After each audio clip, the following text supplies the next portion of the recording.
8,635 pounds, one of those big kind of 38 to 40 foot destination style trailers.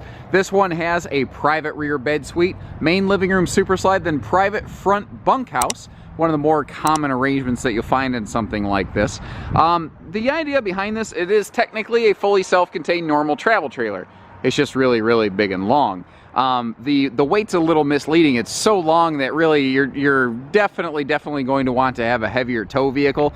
And frankly, this is the kind of trailer that's really best used and intended to just find like a destination site, like a lake site, park it, leave it there. Even when this was new, this was never like the flashiest, fanciest bill at the ball. This was always built with a level of budget sensitivity. And I have a suspicion that somebody has cleaned the absolute dickens out of it to get it in the state that we're looking at today. But I'm glad they did it. You know, maybe it needed it. That doesn't matter. The fact is they did it. It is in pretty darn clean interior condition. It smells Lysol fresh in here, ladies and gentlemen. You can see that the carpets have all been shampooed. Looks like all the surfaces have been cleaned. Whoever had it, they did a heck of a job going through and cleaning it. Now, they added a little extension shelf on that original factory tiny corner entertainment center. It looks like maybe they had wired up their own sort of like high-def entertainment system or something like that. Maybe put a bigger TV over there or something. I'm not exactly sure what might have transpired there, but the fact is that stuff could easily be removed and reverted. This was built before, you know, having giant 40-inch flat screens was sort of a mainstay in the RV industry. The private front room up here, I like how they made it flexible, because what we're looking at right here is what I call an eat and go dinette. You know, it's a little kind of two-person sort of kid dinette for those rainy days. This is an awesome model. Like if you're grandpa and grandma and just have a grandkid or two visit from time to time, they have their own rainy day play space up here, and you can see that you've got the two dedicated bunks over here on this side. The cushions of the dinette actually can fold down to create like an extra little sleeper space for it as well. So you could have a room made for 3 sleepers. Plus, we have that traditional inner spring hide-a-bed and that dinette, which can fold down for extra space. So you could use it for couples. You could turn this front room into an office, or you could obviously make it more like a bunk room. It's a pretty flexible floor plan, which is probably why so many manufacturers have built it over the years. Now, this is the early generation of Retreat, an extended member of the Hornet, now called Hideout family. This was made before they made the switch from Hornet to Hideout. This was made, again, for that kind of destination purpose in mind, which is why it's so long. You see that residential refrigerator. It was not built with the intention of hauling it down the road on a daily basis. This is very park-friendly, though. You have no door side slides like mucking up. If you want to build a deck onto your RV site or something like that, this is a great camper to do it with. Now, the middle bathroom right here, very big and spacious with just a ton of storage. This entire brick, this wall, this wardrobe we're looking at is just nothing but pure unadulterated storage. That's closet space on top with dresser space below. The shower over here, if we take a look down, actually has a neat little corner seat, and there's more linen space above the toilet as we come around the corner right behind that sort of pass-through door.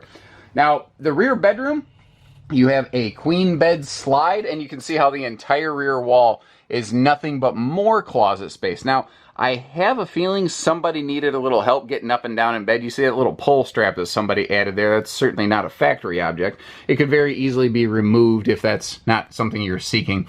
Below the 4 big closet mirrored doors that we're looking at, there's also individual dresser drawers. And again, this was made before the day and age of like flat screens. So the idea behind it was if you wanted to add a TV to that, the whole thing could kind of slide out and you could turn the TV to face the bed and then slide it back when you're done. That's one of those things that I saw it done a few times in the industry. I never saw it really catch on. I think probably because right about the time that they started adding features like this to campers, that's right about the time flat screens started taking over anyway. The awning looks a little, I don't know, like it looks clean, but the front of the awning looks a little higher than the base. I don't know if those arms just need adjustment or what the case might be there. So if that's something you're kind of curious about, give our team here at Haylett RV a call. One of the things that we'll do for you on a used RV like this, because this is an as is, where is, how is sale, but before you take it home.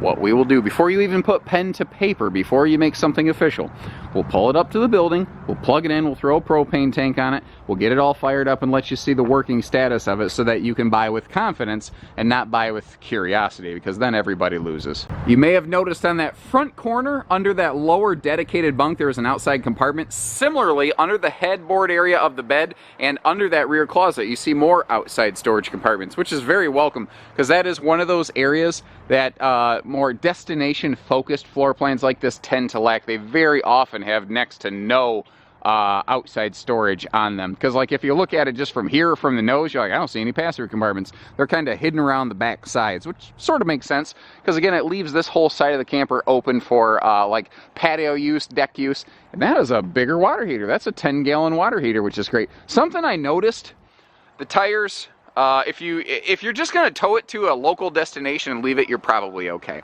I noticed this front tire is brand new, and for a minute I was like, oh, hot dog, they put some new sneakers on this kid. And then I got back over here and I went, no, false alarm. These are shined up and they're cleaned nicely, but you can obviously see some weather checking on them, and the tires on the opposite side are the same way as that rear tire.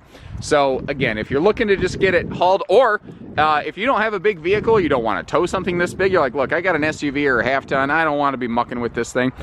For like a little bit of no money, we can contract one of our shipping companies to make a local drop-off, or even a long-distance drop-off, it just depends. And you know, you don't even need a tow vehicle. We can put it right on the site where you want it. And that's actually what we do with most of these big things. Even a lot of our fifth wheels. Someone's like, look, I got a seasonal site and I drive an SUV or a Fusion. I don't have a I don't have a truck. No sweat. We can take care of that for you. All we need to know is what you need to get camping. And we fill in the rest. You know, we fill in the blanks. That's what we do here at Haylett RV. So give us a call, give us a chance. We'll get you camping.